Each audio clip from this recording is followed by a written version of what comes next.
The sequester has started, so what's next? I'm Dwayne Brown. A look at the impacts and what's happening now in Washington tonight on KPBS Evening Edition. I'm Peggy Pico. Also ahead, Mayor Bob Filner talks with us about how many jobs and how much money San Diegans will lose because of sequestration and what he plans to do about it. Then our conversation with a surgeon whose New York Times best-selling book reveals the secrecy behind surgical errors and what you can do to protect yourself. Marching forth to raise awareness about homebound seniors. A man leaves San Diego on a 3,200-mile walk across the country. KPBS Evening Edition starts now.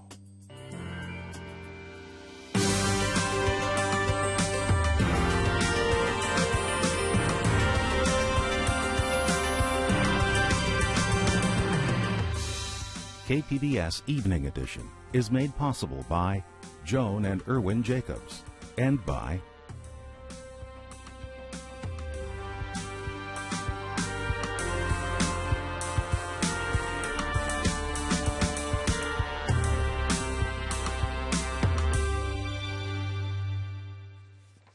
Hello and good evening. Thanks for joining us. The head of Homeland Security says travelers are already feeling the impact of sequestration. Secretary Janet Napolitano says the automatic spending cuts led to longer waits at the border and airports.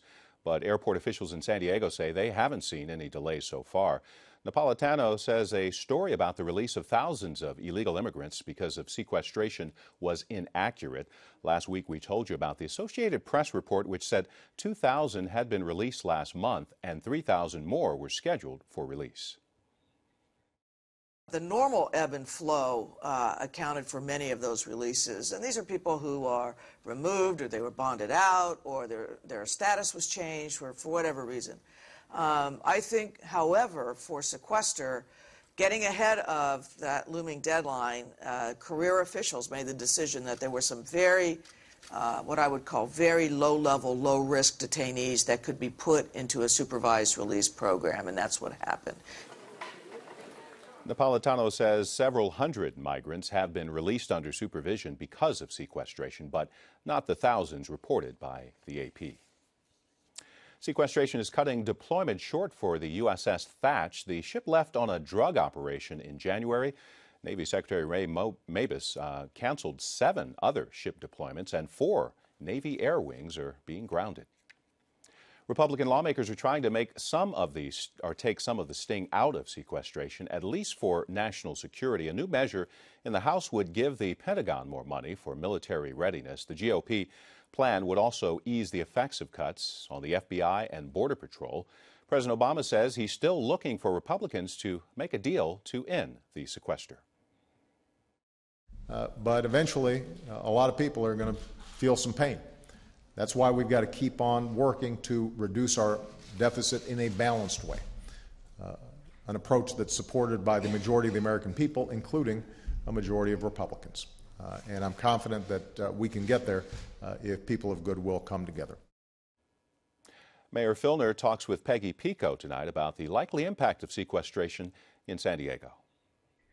As of Friday night, $85 billion in cuts to federally funded programs kicked in. Nearly half of those funding cuts, or just over $40 billion, are to be slashed from the nation's defense budget. In San Diego, about a quarter of all jobs rely on federal military spending. Mayor Bob Filner joins me to talk about the impact of sequestration here in San Diego. Welcome back. Hi. Of the $37 billion that San Diego gets in federal funding, about 60% is at risk of being cut. That's my understanding. How do you plan to work around those lost dollars? Well, one, it's going to be very difficult for the city of San Diego and for communities all across the nation. I mean, I don't know how we got into this situation. It can lead to a 2% drop in the national GDP. That's just not a good thing. So I don't think Congress will allow it to play out very long. But we're in this situation. The only way I can respond on behalf of the city is, of course, continue our efforts in Washington to argue against it. But more important, to diversify our economy.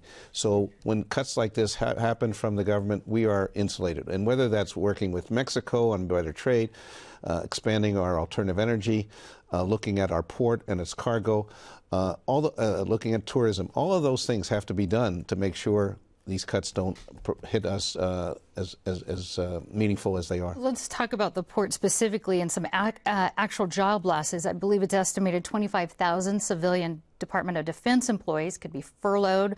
Their pay could be cut 20% starting in April, and about 5,000 shipyard workers also, I think, are included in that or at risk. Well, it's less than that, but doesn't matter. It's terrible, whatever the numbers are. And so if Congress can come up with some meaningful compromise, those will be canceled. But we have to work with that, and we have to make sure that any training programs we have, any other ways that people can work, expanding different parts. For example, that's the military part of our port. What if we are expanding the commercial, civilian parts of our port? So people who are working in one area can move to another area. Diversification is the key. When on your level, for the city, is there anything else we can do to sort of counteract those cuts? For instance, could you use the city's surplus budget to help in domestic cuts? Well, there's no way we can help the federal budget.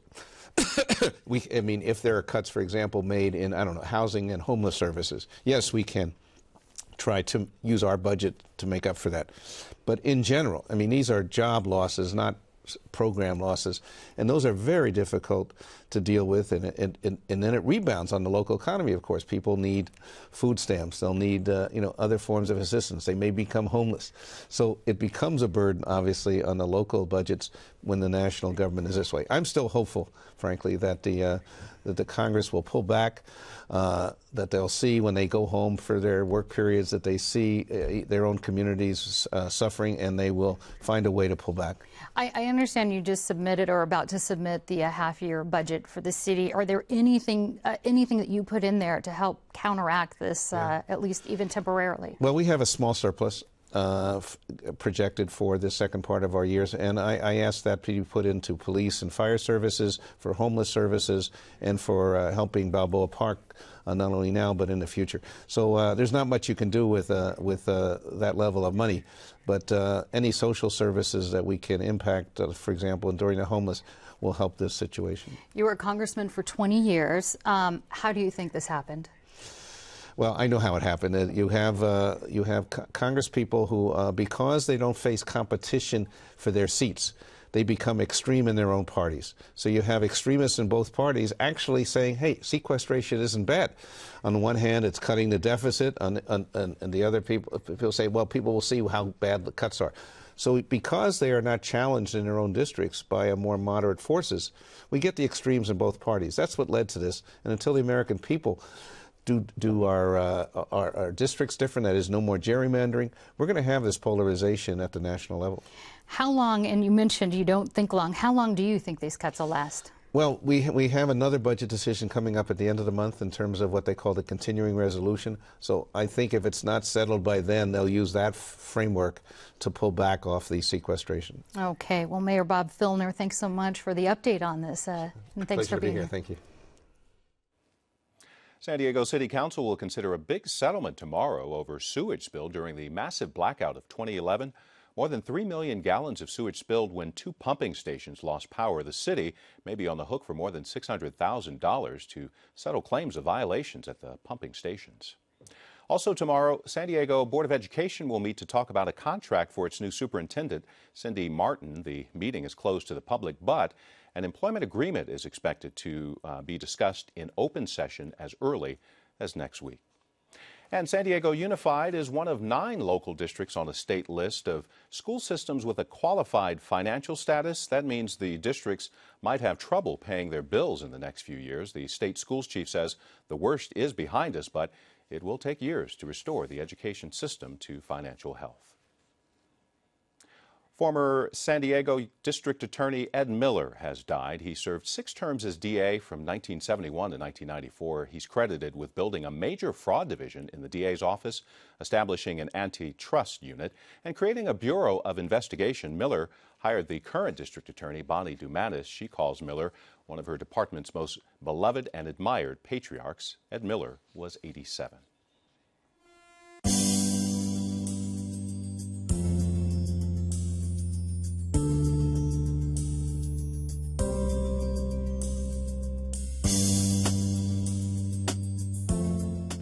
Bakersfield police are investigating an independent living facility where a nurse refused to give CPR to an elderly resident. Staffers at Glenwood Gardens called 911 when the woman collapsed. The dispatcher asked a nurse there to perform CPR, but the nurse said she couldn't. Enough. We need to get CPR started. He's saying we don't, so you can talk to my boss, and I'm... Okay. I don't know. They're refusing CPR. They're going to let her die. The 87-year-old woman was declared dead at a hospital. The director of Glenwood Gardens says company policy is to call for medical aid and wait for help, and the nurse followed policy. A new study tonight from Johns Hopkins shows an alarming number of surgical errors or never events. Peggy Pico explains what can be done to protect yourself from medical mistakes. You may recall the recent high-profile surgical mistake where a local Kaiser surgeon mistakenly removed a healthy kidney and left the one with a cancerous tumor in place. But there are thousands of less dramatic but still serious surgical mistakes made every year. Here with further details is my guest, Dr. Martin Makary, a cancer surgeon at Johns Hopkins Hospital in Baltimore and author of the New York Times best-selling book, Unaccountable. Dr. Makary, thanks so much for being here. Good to be with you. Your book focuses on never events, as they're called. Give us a few examples of what never events were. You named a few in your book. Yeah, these are things that are entirely preventable. Leaving a sponge behind, operating on the wrong arm, even operating on the wrong patient. Now, people should know, they shouldn't be alarmed. Surgery is safe. These are the extreme. But minor mistakes that harm patients occur 1 in 4 times in the hospital, according to the New England Journal of Medicine. So mistakes are common in healthcare. And when you say minor mistakes, are you talking about 2 unnecessary surgeries? What are you talking about? We're usually talking about getting an unnecessary test done, or an unnecessary blood test, or an IV that had an infection or something like that. These are not life-threatening, but these are minor, and they occur 1 in 4 times in the hospital, according to the New England Journal of Medicine. All right. You and some other researchers identified that in the U.S., more than 9,700 malpractice payments over the 20-year period for this report. Among those, the most common never or catastrophic events were about 49%, or about half, of leaving a foreign object left inside a patient. About a quarter was the wrong procedure, another quarter operating on the wrong site, and then less than 0.5% or 0.3% the surgeons operated on the wrong patient. That sounds a little grim, but the American Hospital Association says that things are better now. Do you agree with that? Well, as you know, we developed the checklist at Johns Hopkins to try to prevent these problems, and this checklist has been adapted by the World Health Organization and is used around the world now. So we're doing things that are better, but you know, downloading a checklist is not going to solve healthcare's problems. The culture of medicine needs to change. We've got an endemic of mistakes. Now, yes, these are the extreme, leaving a sponge behind, and we can develop better technology to engineer the problem out of the system. But medical mistakes are the number 3 cause of death in the United States. We spend a lot of time and energy on number 1, heart disease, a lot of time and money on cancer, number 2. Number 3, we're just now recognizing that it's a problem of this magnitude. What do you think that hospitals, or I don't know, the AMA, are we protecting surgeons for profits? And so they allow these surgeons, let's say, who make numerous mistakes over and over again to continue practicing. Well, we do know that there's very little external peer review in healthcare. Doctors groups now are standing up and saying we need to improve quality by measuring what we do, using physician-authored definitions so we don't punish doctors that take on high-risk cases. I'm one of those surgeons that takes on high-risk cases, so I understand. And we need to think carefully about measuring this problem. Any business CEO says, why don't you folks in healthcare just measure the problem in order to figure out the solution? Tell us why in your book you mentioned that massive fines might help the situation. Well, it turns out that when things are out there in the public, hospitals respond quickly. When there's incentives and a hospital is a bad outlier for infections or readmission rates or something else, then they respond. They put a lot of resources into the problem, and they come to the doctors and nurses on the front lines at their hospitals, and they say, what do you need to do your job better and get this problem fixed? Certainly fines helped in HIPAA laws because everybody knows about HIPAA laws and has experienced that. But when it comes to getting the information about, let's say, hospital mistakes or surgical mistakes, we found it very difficult trying to get per hospital list in San Diego. We were told they don't compile them. California Public Health Services said unless you put in a public information request. How can patients get this information? I mean, you have to, it's no surprise I'm hearing that you have to essentially donate a kidney and give up an arm and a leg just to get some information from these state health departments sometimes. You know, I believe the public has a right to know about the quality of their hospitals. You have more information about the restaurants you go to than you do about the hospitals you go to. And there's no reason why we can't put some of the information that's already collected in the national clinical registries, often funded by taxpayer dollars, up on the web for everybody to see. We're talking about basic stuff. Infection rates, readmission rates, risk-adjusted complications, never events like these complications. Please give me maybe the top 3 things patients can do to protect themselves, aside from information. Should you write on the leg that you're getting operated on? What can we do? Well, I think the most important question a patient should ask is, what if I don't have this done? What are the alternatives? And get a second opinion. You know, 30% of second opinions are different from the first opinion. There's some good websites we go through in the book on Accountable. Hospitalcompare.hhs.gov, consumerreportshealth.org. These are good brands that are housing solid data for patients. All right. Unfortunately, we are out of time. Dr. McCary, thanks so much for talking with us. Great to be with you, Peggy. I'm Jeffrey Brown. On the next News Hour, General John Allen, former commander of U.S. and NATO troops in Afghanistan, plus doctors opting out of the Medicare program. That's Monday on the PBS News Hour. Some California lawmakers aren't giving up on getting a Medal of Honor for a fallen Camp Pendleton Marine. Sergeant Rafael Peralta died during a battle in Iraq in 2004, while witnesses say his dying act was to pull a grenade under his body, saving the lives of others. The Pentagon maintains it wasn't a conscious action. San Diego Congressman Duncan Hunter says the new Defense Secretary, Chuck Hagel, may see things differently and award Peralta the Medal of Honor. Cardinals of the Catholic Church are gathering in Rome, holding meetings before their conclave to choose the next pope. Before the conclave starts, they say they want to talk to Vatican managers about charges of corruption in the church's top levels. There's speculation the conclave could start next Monday, giving the cardinals time to elect a new pope before the start of Holy Week. A lecture tomorrow at UC San Diego will look at states' rights and immigration policy.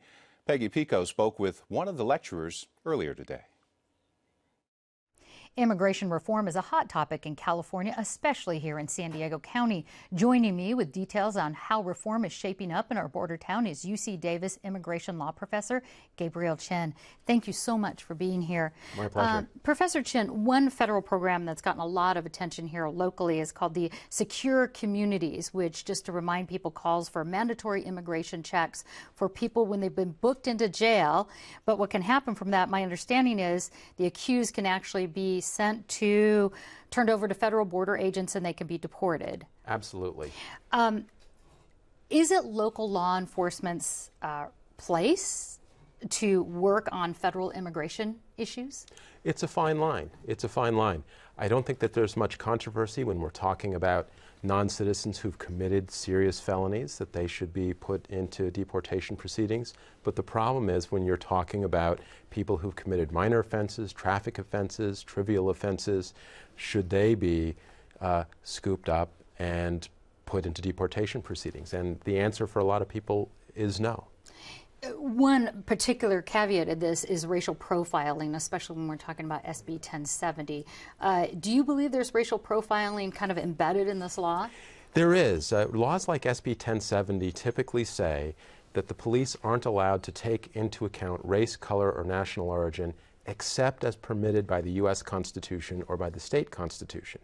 And the thing is that the U.S. Supreme Court held in a case called United States versus Brignoni-Ponce that police can take into account apparent Mexican ancestry, the fact that somebody looks like they are probably Mexican, in determining whether there is suspicion that they're in fact an alien. What about other races? What about if you look Asian or you look Serbian? Well, you know, the truth of the matter is that the cases, and I think this is very unfortunate, but the cases talk about apparent Mexican ancestry and not apparent Canadian ancestry, not apparent other ancestry. And the reason is, I think, because of the proximity of the Mexican border. Now, you said something that surprised me and I think will surprise a lot of people. You said it's not a crime to be in the United States without authorization. That is not the crime. Tell us more about that. That's absolutely true. It is a crime to cross the border without authorization. And it's also a crime, a felony, to enter the United States or be in the United States if you've already been deported. But if you come into the United States on a non-immigrant visa, a tourist visa, a student visa, and you overstay your visa even if after it's expired, that's not a crime. And if you cross the border illegally and stay, just being in the United States, remaining in the United States, is not in and of itself a crime. That is truly surprising. A lot of people would say, hey, what's wrong with local police, coming back to the Secure Communities Law, what's wrong with local police helping federal police enforce the federal law? Well, there's two major problems. One is from the perspective of the police. And local police, their job, as they see it, is to keep the community safe, to protect public safety, prevent crime. And if local police are involved in immigration work, then people who might get deported won't talk to them. And if they won't talk to them, if there's a group of people who can't talk to the police, then they can be raped, robbed, kidnapped with impunity. So from the perspective of the police, having them involved in this kind of work really creates public safety problems. The other problem is from the perspective of the federal government. The federal government, the executive branch, is responsible for enforcing immigration law. And there's a lot of things that they can do with any given illegal alien, from deportation to some ways amnesty, asylum. There's already a system in place. There's a system in place, exactly. Do you think that there are any laws or programs right now that, in your opinion, work well when it comes to balancing immigration, deportation, amnesty sort of issues? Is there something that you would say, hey, this is something with a little tweaking here and there might just fix the issue? Well, there was a historical program that started in 1929, and it's still on the books, and it's called Registry. And what Registry does is it says if you've been in the United States for a certain period of time and you haven't committed a crime, even if you weren't here legally, even if you didn't come legally, you get to stay, so long as you haven't committed crimes. Okay, and we're actually going to have to leave it there. I'm sorry, we're out of time, but people can find out more on our website, kpbs.org. Law Professor Gabriel Chen, thank you so much for joining us. Thank you. Tonight we introduce you to a man who describes himself as a weekend walker. He says he's been dreaming for years about walking across the country, and today his dream has finally come true. He's now walking to raise awareness about homebound seniors and Meals on Wheels. Bill Cihiwsky recently retired at age 59. And he's already got a new volunteer gig. It includes 7 months travel, long walks in scenic and not so scenic places, and pushing this 3-wheel modified rolling cart. 3,200 miles from San Diego to Maine, all to raise awareness about Meals on Wheels. I suppose it's just the good work and the generosity and the human spirit is all about helping those who are in need, so I kind of related to that. I thought it was a natural fit for me. He does admit the walk was his idea, but a friend actually convinced him to do it on behalf of Meals on Wheels. There are some seniors who are isolated in their homes, and not only a meal twice a day is a benefit to them, but also some companionship and people coming by and checking up on them. So my hat's off to those folks at Meals on Wheels. The program provides 2 meals a day for 2,300 seniors throughout San Diego County. The good folks at Meals on Wheels were good enough to give me a meal to take along with me. And where will you be staying? Wherever. Really? Yes, I have a tent. This is my tent. His cart is fully equipped with camping supplies, water, and sundries for his 7-month trip. The mission, drum up support for a national organization serving homebound seniors in San Diego for 53 years. So anyone who is viewing this, I would hope that they go to the Meals on Wheels website, find that donation button, and give today, give generously. Thank you very much. Cihiwsky will walk an average of 19 miles a day through 15 states. He hopes to meet other volunteers from Meals on Wheels along the way, with a final stop in York Harbor, Maine, by October. And if you want to keep tabs on his walk, Meals on Wheels will post his pictures and videos on a special website later this week. You can find it at mealsonwheels.org. The mercury is going to keep dropping this week in San Diego. Look for cloudy weather along the coast. For the inland valleys, nighttime temperatures dropping back into the 40s. The mountains will get a bit of sunshine through the middle of the week. Even the desert will get a cool down by Thursday.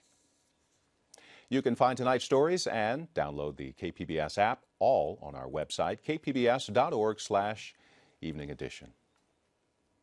Thanks for joining us. Have a great night.